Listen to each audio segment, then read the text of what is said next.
Hello friends, ഞാൻ ഇന്ന് ഉണ്ടാക്കാൻ പോകുന്നത് ഒരു ഈസി ബിസ്ക്കറ്റാണ്. മൈദപ്പൊടി കൊണ്ടുള്ള ബിസ്ക്കറ്റ്. ഇതെല്ലാവർക്കും വീട്ടിൽ പെട്ടെന്ന് തന്നെ ഉണ്ടാക്കിയെടുക്കാൻ പറ്റും. അപ്പോൾ ഇതിനു വേണ്ടി ഞാൻ 1 കപ്പ് മൈദപ്പൊടി എടുത്തിട്ടുണ്ട്. അതേ കപ്പിന് തന്നെ 1/2 കപ്പ് പൊടിച്ച പഞ്ചസാരയും എടുത്തിട്ടുണ്ട്. അപ്പോൾ നിങ്ങൾക്ക് നിങ്ങളെ കയ്യിലുള്ള ഗ്ലാസ്സിലോ എന്തിലാണെന്ന് വെച്ചാൽ മൈദപ്പൊടി അളന്നെടുക്കാം. ആ ഗ്ലാസ് തന്നെ വേണം നിങ്ങൾ പഞ്ചസാരയും അളന്നെടുക്കാൻ. എത്രയാണോ എടുക്കുന്നത് അതിൻ്റെ പകുതി പഞ്ചസാരയും എടുക്കുക.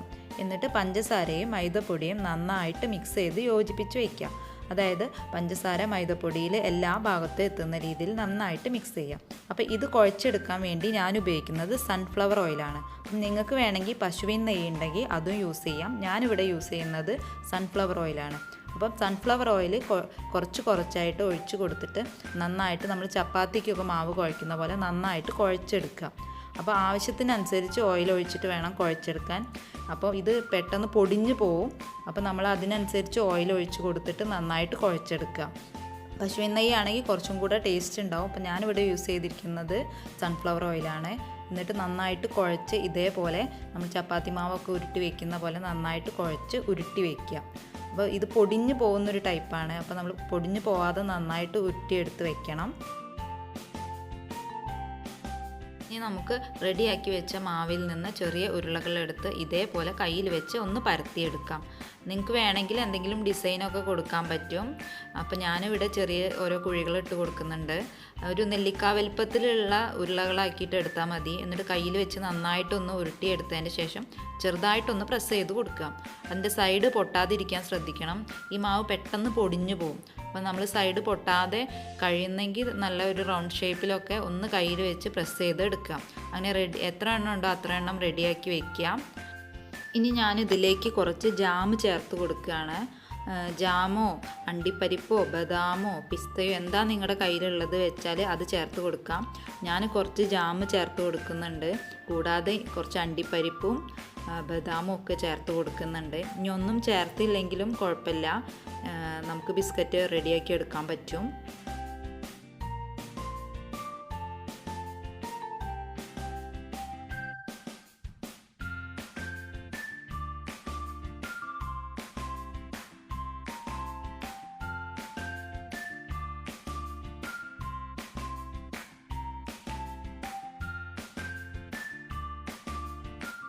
അപ്പോൾ ഞാൻ ഈ ബിസ്ക്കറ്റിലേക്ക് ജാമ് കൂടാതെ കുറച്ച് അണ്ടിപ്പരിപ്പ് ബദാമും ഒക്കെ ചേർത്ത് റെഡിയാക്കി വെച്ചിട്ടുണ്ട്. ഇനി പിസ്തയൊക്കെ കയ്യിലുണ്ടെങ്കിൽ അതും ചേർത്ത് കൊടുക്കാം നിങ്ങൾക്ക്. അതിന് ശേഷം നിങ്ങൾ ഒരു നോൺ സ്റ്റിക്കിൻ്റെ പാന് ആദ്യം ഒരു 10 മിനിറ്റ് നേരത്തെ ചൂടാക്കി വെക്കുക. ഡയറക്റ്റ് അടുപ്പത്ത് വെക്കരുത്. അതിൻ്റെ അടിയിൽ നിങ്ങൾ ദോശക്കല്ല് എന്തെങ്കിലും വെച്ചിട്ട് അതിൻ്റെ മുകളിൽ വേണം ഈ നോൺ സ്റ്റിക്കിൻ്റെ പാന് വെക്കാൻ. ഡയറക്റ്റ് ചൂട് തട്ടരുത്. അങ്ങനെ 10 മിനിറ്റ് പ്രീ ഹീറ്റ് ചെയ്തതിന് ശേഷം ചൂട് കുറച്ചതിന് ശേഷം വേണം നമ്മുടെ ബിസ്ക്കറ്റ് വേവിച്ചെടുക്കാൻ. അപ്പോൾ ഓരോന്നായിട്ട് വെച്ച് കൊടുത്തതിന് ശേഷം ലോ ഫ്ലെയിമിൽ വേണം ഇത് വേവിച്ചെടുക്കാൻ. ഒരു 10-15 മിനിറ്റൊക്കെ വേണ്ടി വരും വെന്ത് വരാൻ വേണ്ടിയിട്ട്. അപ്പോൾ ഡയറക്റ്റ് ചൂട് തട്ടി കഴിഞ്ഞാൽ ഇത് പെട്ടെന്ന് കരിഞ്ഞു പോകും. അപ്പോൾ നമ്മൾ ചൂട് ലോ ഫ്ലെയിമിലാക്കി വെച്ചതിന് ശേഷം ഒരു പത്തിരിക്കല്ല് വെച്ചിട്ട് അതിൻ്റെ മുകളിൽ വേണം നിങ്ങൾ നോൺ സ്റ്റിക്കിൻ്റെ പാത്രം വയ്ക്കാൻ. എന്നിട്ട് വേണം ഇത് വേവിച്ചെടുക്കാൻ. നമുക്കിത് വേവിച്ചെടുക്കാം.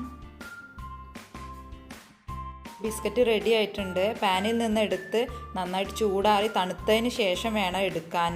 അപ്പോഴാണ് കറക്റ്റ് ടെക്സ്ചർ വരിക.